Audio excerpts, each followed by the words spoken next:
लोकतंत्र का मतलब है जनता के लिए, जनता के द्वारा और जनता की सरकार।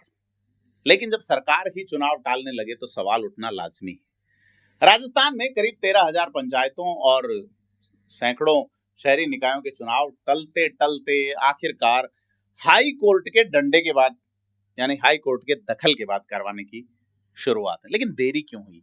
क्या ये सिर्फ प्रशासनिक उलझन है या इसके पीछे पावर सेंटर की राजनीति भी है?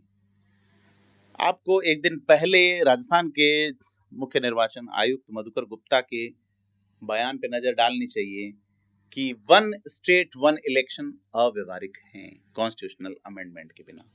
आपको स्टेटमेंट पे नजर डालनी चाहिए राजस्थान की उप मुख्यमंत्री दिया कुमारी के राजस्थान की विधानसभा में बजटीय भाषण में, जो उन्होंने जोर शोर से वन स्टेट वन इलेक्शन का नारा बुलंद किया था। तो क्या यह पावर सेंटर की राजनीति है मुख्यमंत्री भजनलाल शर्मा और डिप्टी सीएम दिया कुमारी के बीच? इसी पे आज बात करेंगे। नमस्कार, मैं प्रदीप हूं, आप थिंक 360 देख रहे हैं। तो बड़ा सवाल ये कि सरकार चुनाव क्यों टाल रही है? पिछले एक साल में जिन युवाओं के भविष्य को सुरक्षित करने की बात करते हुए भजनलाल शर्मा की सरकार सत्ता में आती है, भाजपा की सरकार सत्ता में आती है, वही भाजपा सरकार छात्र संघ के चुनाव टाल चुकी है 2 बार। पंचायत और निकाय चुनाव भी स्थगित करते करते एक लंबा वक्त बीत गया। सरकार का तर्क है परिसीमन जारी है, नई पंचायतें बनानी है। छात्र संघ में परिसीमन नहीं हो रहा, लेकिन चुनाव डराता है सरकार को। और यह डर किस बात का है? बड़ी चीज है, क्योंकि जिस तरह से लोकसभा चुनाव में भाजपा ने अपनी 11 सीटें गंवाई है राजस्थान में, उत्तरी भारत में अगर किसी राज्य में करारी मुंह की खाई है भाजपा ने तो वो राजस्थान है। अब पंचायत राज में आप टाल रहे हैं, आपने छात्र संघ में कैंसिल ही कर दिए हैं। साथ ही निर्वाचन आयोग का बयान भी इंपॉर्टेंट है।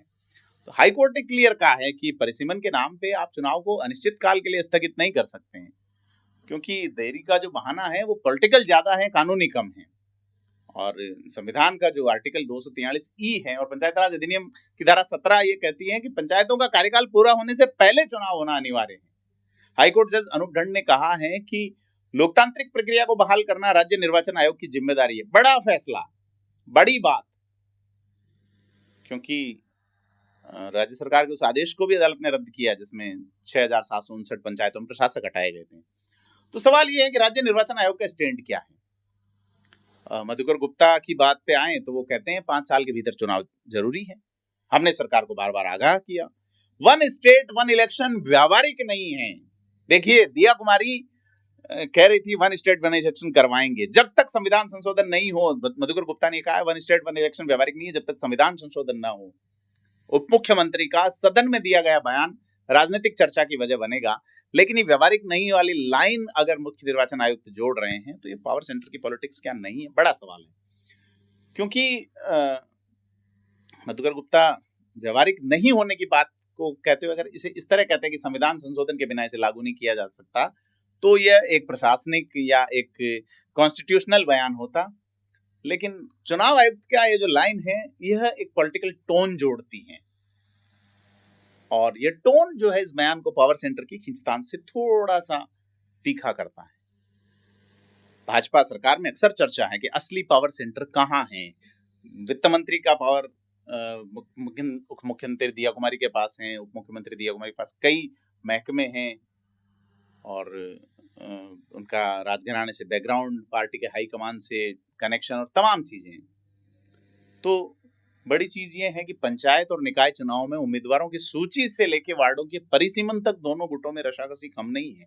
इसलिए राजनीतिक विश्लेषक ये कह रहे हैं कि चुनाव टालना सिर्फ प्रशासनिक वजह नहीं है, बल्कि कौन सा गुट ज्यादा ताकतवर दिखे इसकी रणनीति है। और सवाल है कि वन स्टेट वन इलेक्शन का बहाना केंद्र की तरफ पे राजस्थान में आजमाने की चर्चा थी, लेकिन निर्वाचन आयोग ने कहा कि संविधान संशोधन बिना नहीं होगा। सवाल यह है क्या सरकार वास्तव में एक साथ चुनाव चाहती थी या सिर्फ देरी का बहाना चाहती थी? क्योंकि चुनाव न होने से पंचायतों और निकायों में लोकतांत्रिक प्रतिनिधित्व खत्म हो गया। जनता के चुने हुए सरपंच और पार्षद की जगह सरकार द्वारा लगाए गए प्रशासक बैठ जाते हैं। नतीजा, विकास कार्य रुक गए, जनता की भागीदारी नहीं हो पाती, स्थानीय नेताओं का पॉलिटिकल कैरियर दांव पे। यानी कि लोकतंत्र का सबसे निचला लेकिन सबसे इंपॉर्टेंट पायदान पंचायत राज और स्थानीय निकाय कमजोर होता है।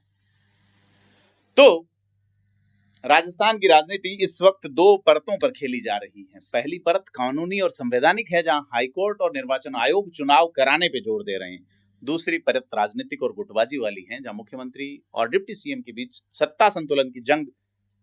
भले ही अगले 7-8 दिनों में चुनाव की घोषणा हो जाए, लेकिन असली सवाल यही है कि क्या ये चुनाव लोकतंत्र को मजबूत करेंगे या फिर एक और सत्ता संघर्ष की जमीन तैयार करेंगे। क्योंकि लोकतंत्र की असली परीक्षा सिर्फ संसद में नहीं होती, बल्कि गांव की पंचायत से लेकर शहर की नगर पालिकाओं तक भी होगी। आपको क्या लगता है, हमें कमेंट करके बताएं और वीडियो को लाइक शेयर जरूर करें। धन्यवाद।